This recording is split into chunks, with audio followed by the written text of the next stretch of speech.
30. Ah.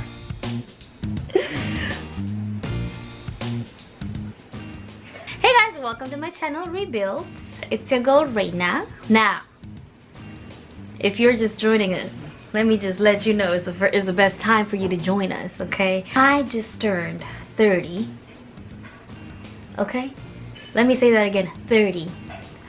Like, I'm getting used to it. I'm getting used to this floor, third floor, as my Kenyans would typically say. One thing that kind of prompted me to do this video is because I was going back and forth in regards to, oh my god, I thought by 30 I would have done this, or I thought at this point in my life I would have had certain things figured out. And the truth is, like, my plans were just plans. And that's why you might have noticed I have not been doing a lot of videos. I think I was just in an emotional whirlwind. And so I wanted to do this video because I wanted to remind you God has you where He wants you. Now let me give you justification to that. I thought I would have like plenty of investments, plenty of property. If you are Kenyan, you know you want to go and have some property back home. You want to have some money. When people come back from United States, wanakuja, they come and they ask, so how, this is the land of milk and honey. The reason I'm doing this video was because God reminded me that I'm exactly where He wants me to be. I'm exactly where He needs me to be.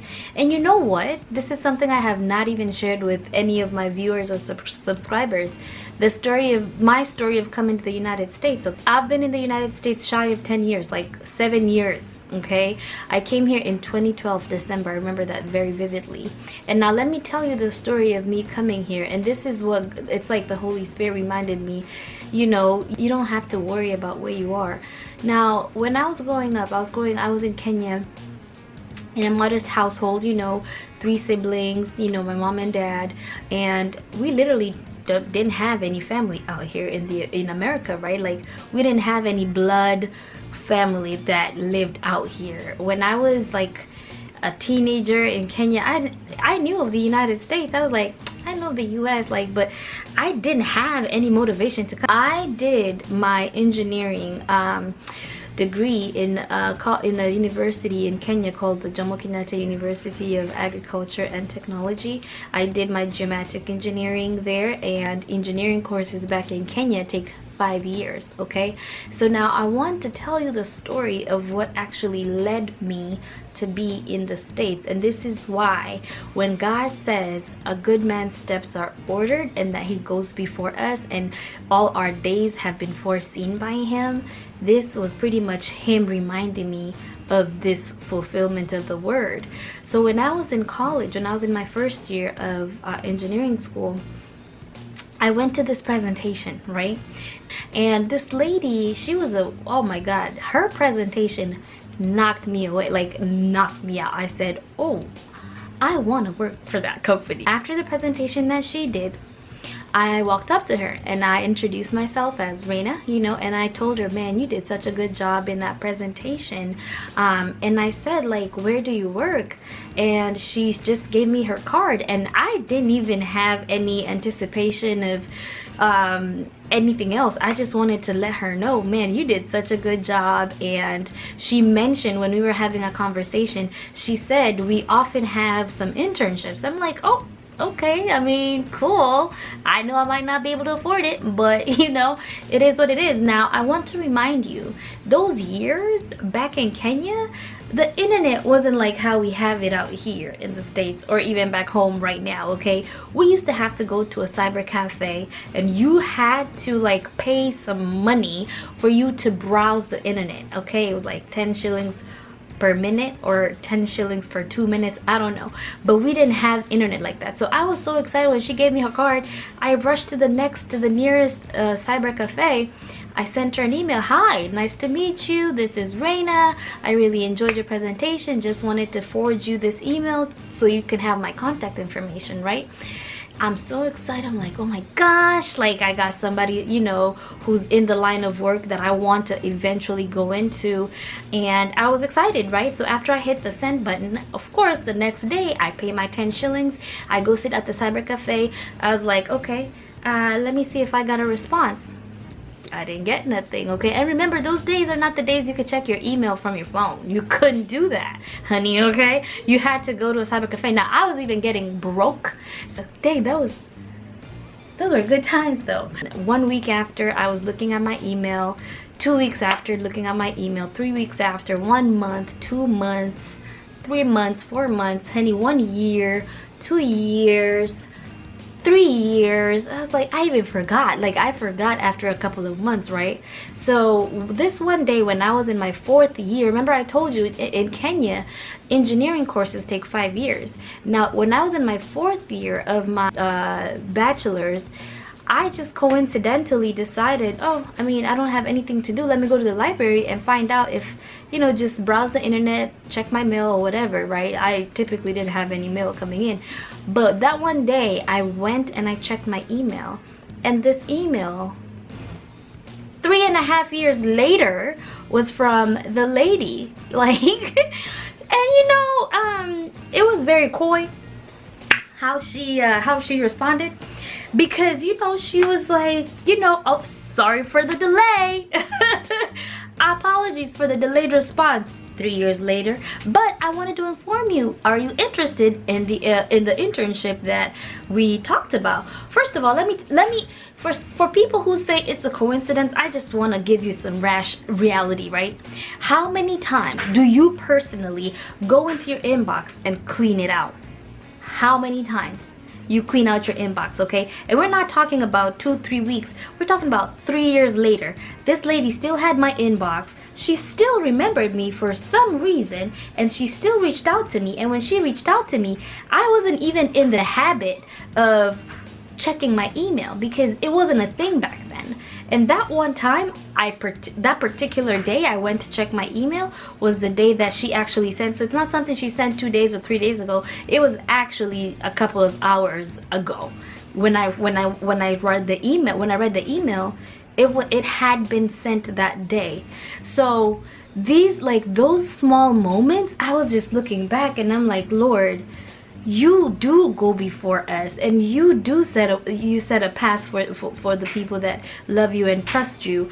So I responded and I said, yeah, I'd be completely interested. You know, of course I wasn't coming from a, you know, a rich family, but we were able to come up with the air ticket to come to America, okay? I came out here on, like, my dad's sacrificed money, my mom's prayers, and it was such, I think, such a humbling experience for me, especially with all that my parents did to make sure that I made it to this internship. Now remember, this was not an internship that I was getting paid. This was not an internship that like it would be good for my career, but it's something that I ultimately, like, my dad had to sacrifice a lot to get me here. God is reminding me of those days where I did not know that I would be in America working a full-time job, going to school full-time. Those were not my plans. My plans were graduate college from my back in Kenya, go to do my master's still in Kenya, get married and get me some babies, right? That was not my, like, that's clearly not what's happening now. I live in the US, I live in California, I work for a great software company. And so when I was going through this roller coaster of emotions, like, Lord, I wanted to have some investments. I wanted to be financially, you know, capable, like more than I have. And he reminded me that you are right where I need you to be, you know, because we can plan all we want. You can plan all you want. You can have a solid plan of where you want to be in 5 years, but let me tell you something. God has an ultimate plan for you. And the thing is, and I love Psalms 139. Let me just pull it up really quickly. Your eyes saw my substance being yet unformed, and in your book all were written, the days fashioned for me, when as yet there were none of them. How precious also are your thoughts of me, or thoughts to me, O God. How great is the sum of them. Like, before I was even formed, he knew me, you know, and he knows Raynah, who's the Raynah who's gonna be 35, the Raynah who's gonna be 40, the Raynah who's gonna be 45. And so why am I stressing out? And I had to do this video because you might be in a season where all your peers are doing great, or you're not where you thought you wanted to be. But I want to remind you, okay, that he goes before you, and there might be some certain things that might not have worked out for you, or there are things that you think or you thought that you had to have at the point in your life that you're in right now, and you don't. I want to reassure you that God has you where he needs you, okay? If he didn't want me here in America, he would not have opened doors. And like that story that I just told you, who responds 3 years later and asks if I'm interested in an internship or in an opportunity? And the same way is this whole process, it just reminded me that moving on in the future, if God wants me where he needs me, he's going to make ways, he's going to open doors, and he's going to get me to that point, okay? And that's why a lot of people ask me, what are your plans in the next 5 years? And I just say, you know what? If I told you what I planned for in my next 5 years when I was about 20 or 21, I would be laughing at myself and laughing at those plans. And so I just say, I never asked, where do you see yourself in 5 years? I know I'll be where God needs me to be, because we will make plans all we want. At the end of the day, he's the one that approves. He's the one that takes us to where he needs us to be, and he's the one that opens and closes doors. And so just to conclude, I want to remind you that do not compare yourself, okay? Do not be discouraged. Don't be hard on yourself if you're not where you thought you'd be at the point in your life that you're in right now, okay? If it's your first time here, welcome. If you've been keeping up with me, thank you. You can catch me on my social media, on Facebook, Instagram. Just look for Raynah Kamal. You'll find me there. Subscribe to my channel if you have not. But otherwise, I love you, and remember, you're never too tainted to witness.